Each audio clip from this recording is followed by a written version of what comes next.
Hello and welcome back. And last week I was talking about all the harvest that we're having. I forgot to mention these.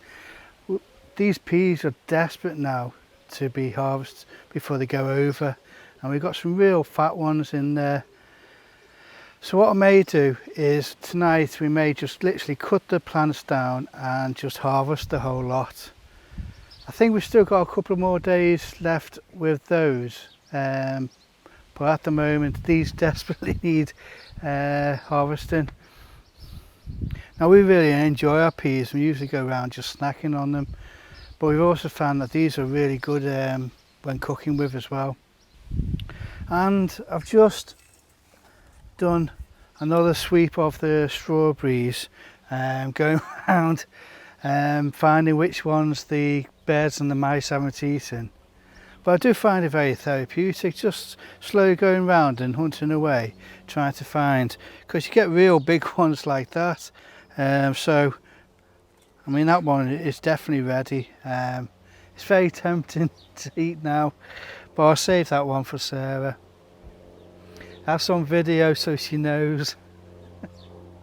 Right, so what I've got to do now is I've slowly got to go through all the jobs I've listed in the last couple of weeks. I desperately need to get in the greenhouse to sort out the tomatoes. So what I'll do next is I'll show you the greenhouse, and you should see the basil in there now. It's just a forest of basil. Right, well, as you can see, this just is a jungle. You know, what I do now is I just literally 10 litres watering can just fills the whole lot, the whole tub. Just to water it, because it's just a mass. Like I say, I can't believe there are just 3 of these shop bought plants. One got separated out into 18 plants, and the others got separated out into 3 or 4 clumps. Yeah, we just can't eat enough of it, and all we're doing is literally just cutting off a big stem so it gets more bushy. So this has worked really well, and when you consider I think the plants were reduced because they were out of date, it's cost us £1.50 to do all this, and we've just got endless amounts of basil at the moment. So yeah, I think it's going to be another cooking pesto night tonight, this is, and the smell is just fantastic. So yeah, in here I need to sort out the tomatoes. These are my main crop ones, and these are all the grushovka, and I need to just adjust it so the main crops are on both sides, and just clear out all the other plants that I've got in here to hopefully go into the other beds. So while I'm taking all these out, what I'm going to do is I'm going to show you the harvest that we've had this week.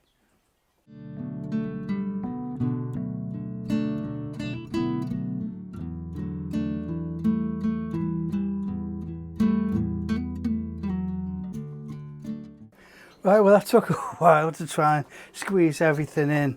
I've got 14 main crop tomatoes in here, and I've still got what have I got down here? I've got 5 grushovka down there, and I've got 4 down here,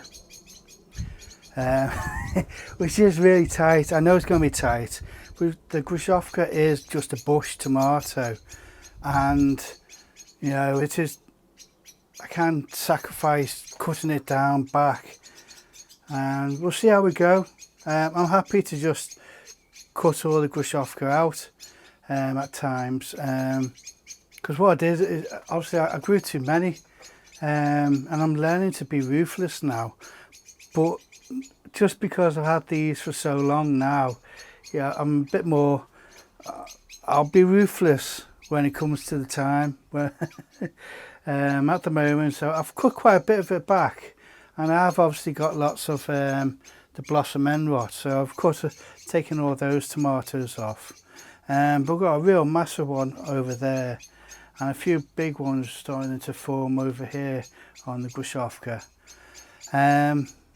So what I'll do is I will plant out the rest, the beetroots and the beans that I've got in here, but I'll leave that till tomorrow. So I'll do a quick close-up now, and then what I'm going to do is the same with the basil. I've got 2 of the coriander, so I'm doing another cheat, and I'm going to try that out now. I've done it in 2 different methods. Courgette, and this is the big one, which has survived the blossom end rot. So I'm looking forward to some of these growing. But like I say, I've lost a lot to the blossom end rot. So like, here's tight. Well, we got the Carmela, the Jen's tangerine. I've got at the back courgette, the cherry Chadwick, San Marino, orange banana, long tom, and the Harry's at the back. The Harry's at the back I'm going to let grow right the way over, because they seem to be a bit spindly. And there's not as many trusses. I've only up to 2 trusses and it's that height. The basil jungle, and then it's the same coming down here, just with 1 less courgette. But again, getting some big ones in there. So looking forward to those, because they're a good cooking one, they are. Right, onto the coriander. So on this one, this is one I've washed, but I've just left the last bit together just to pull them apart. And this one I washed right the way through and then pulled it apart. So this one's soaked. I'm going to see if I soak it when it's near enough all washed out, whether it comes apart easier, because this was a bit of a struggle to come apart. So I'm just going to see. I'll do this, there we go. See if they tease out a little bit easier. I mean, it's just a mass anyway at the moment, because they're all intertwined. The actual stems are.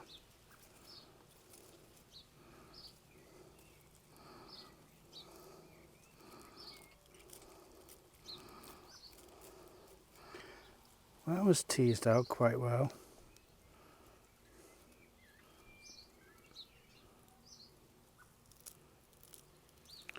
And that one's teasing out okay. So maybe that's what I'll do next time, is leave it to soak once it's been washed, just to tease out the last ones. I'll do it this way so we can see. Just teasing that out. I mean, I know I'm going to leave some on, but see how we go. Right, what I'm going to do now is just keep on doing that, and then plant them up, and we'll see what we get. You know, anything's a bonus at the moment. The rest I've got the coriander seed in, but I thought to get a head start at the moment. So these are San Marzino. I've got that wrong again, haven't I? Probably have. But these are going to be quite bushy. So hopefully, you know, I've let all the side shoots come off. So what I'm going to do with these 2 is keep them at a nice bushy height. And that'll be the same for the other 2. And I'll see what I'll get, because this one, there's quite a few trusses coming off this, and at this level, you know, hopefully we can get quite a few plum tomatoes, and every one's just going to be an extra bonus at the moment, because these were just the spare tomatoes. So yeah, go and get these all planted up, and then I'll show you what it's like. Right, we'll see how they go. Look a bit bedraggled at the moment, but oh, a bit of a squeeze. Okay, so this bed, all the lettuces have gone over. So what I've got is I've got 12, well actually I've got 13 multi-sown beetroots. They're all different types. And what I've been struggling with the multi-sown beetroots is what is the spacing. So I've asked a couple of YouTubers, I asked Nick the gardener and Steve at Digwell. Nick did them 6 inches, but he says around about 8 inches. And with Steve, he was saying he did a square foot one, and he did 9 in the square foot. So what I'm going to do with this one is I'm going to do them 200 apart. And I don't know whether you can see, I've actually marked them out, so I've got a good reference of where to put them in. And then I've got all these new lettuces. I need to separate these out. What I did was on these is I did about 4 seeds per cell. And I thought, you know what, all I'm going to do is just cut off one and I'll be able to plant them up directly. But quite a lot of them have germinated. So what I need to do is separate these out. So I've got spares to go up into the top beds and various other beds. And then what I'm going to do then is sow some more. So I'll keep on getting this repetitive lettuce because they look really good. I know some of them may bulk because they've been in the greenhouse, but yeah, they're looking really good. So I'm really pleased that these all took. So like I say, there's a couple of Tom Thumbs, various summer lettuces, cost lettuce, Paris cost lettuce. Yeah, so I'm really pleased. Then behind me in this bed, I've got all these runner beans to put in at each end. They are setting now, so I'm really pleased with that. I also really like these flowers. But what I didn't do was actually label which type this is, because you know, in a garden, if you got flowers like that, you know, that's nice to have. So it's also decorative as well. So I'll remember that, because if these do work out well, I can dot these around in the actual garden borders as well for next year. So we'll see how they go. And then I need to just thin out these turnips. I don't know whether they're going to go to seed or not, but we'll see. Then after that, I need to start harvesting again more of these courgettes, because you know, I'm getting some real big ones off this green one. You know, so in fact I'll do that now. So there's the green one.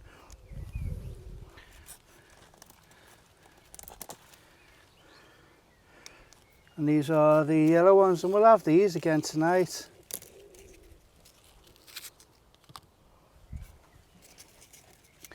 It's so nice to just go out into the garden now and just start picking and doing your shopping in the garden, because that's what it is at the moment. It won't be long for these multi-sown onions. I think they were just the leftover onions, so hopefully we'll get some nice spring onions from these. Right, that's me waffling again. So what I'm going to do now is go and plant up the beetroot, start separating out a few of these lettuces and get this bed sorted. Right, so I've just done another 2 rows of the carrots. This one is the large half long carrot, and this one is the muscade. So what I'm going to do now is I'm just going to thin out these carrots like I did last week, because they were really nice. So these are the parsnips that I sowed in April. And what I did this year was I did them in stations about 5 inches apart. Because what I did last year was I did them in a row, and some of them got really big, but they crowded out the rest. So I didn't get as many as I should have. So I did 5 seeds per each station, and some I only got 1, but others I got all 5 coming up. So what I've done now is I've started to go round, started to thin them out, and I'm thinning them out to about 2, so that maybe in a month's time I thin them out and actually get some little small parsnips.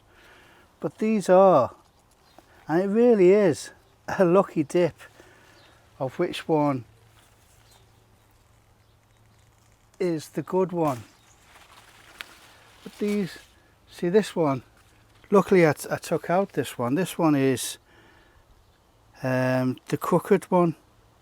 So that's what I'm seeming to get, is I'm getting one that's going straight down, 1 or 2 going straight down, and others crooked. So it really is a lucky dip when thinning out.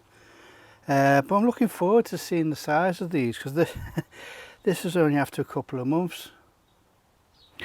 Right, let's start thinning out some of these carrots. And these are, that was early now, so this is Eskimo. That's all right.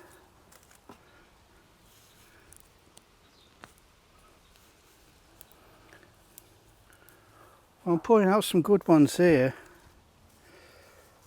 Right, well that's all right, you know, because all this is, again, is just thinning out. Normally these would just have been thinned out a little bit earlier on and chucked on the compost. So I'm really pleased with that. It's like a bonus every time. And we've still got these, the touchon, to do. Right, I'll show you what that bed looks like now. I may have dropped a bit of a clanger with, I haven't done the lettuce, haven't separated them out early enough, so all the roots were tangled up. So let's see what they look like now. Right, so all the lettuces are looking very sorry for themselves. I don't know whether, like I say, I've dropped the clanger and I haven't separated them out early enough. So we'll see how we go. I've got plenty of lettuce to keep on trying to get them to take, but I'm hoping that these do actually take and spring back to life in the next couple of days.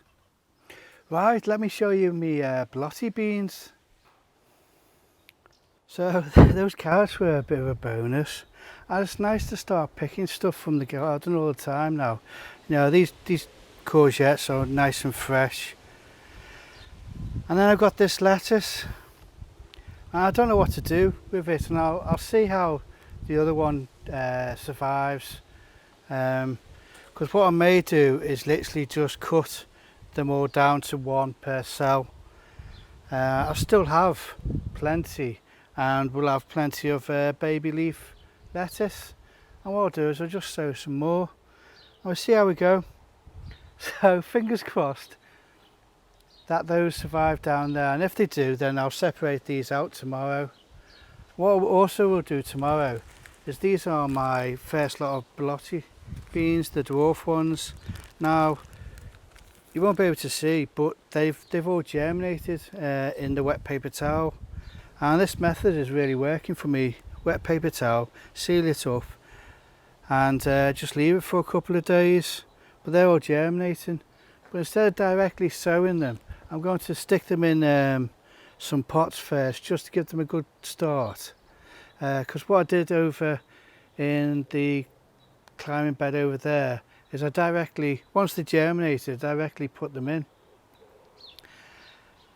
And it's taken a while for them to actually come up. So what I want to do is put these into small pots and then just put them in the mini greenhouse.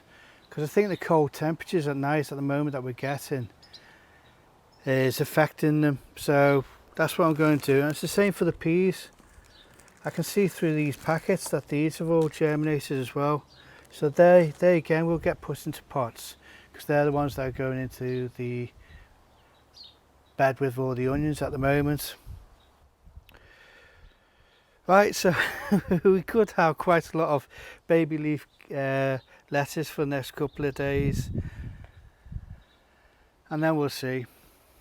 So like I always say, I hope you enjoyed the video, and I hope to see you again.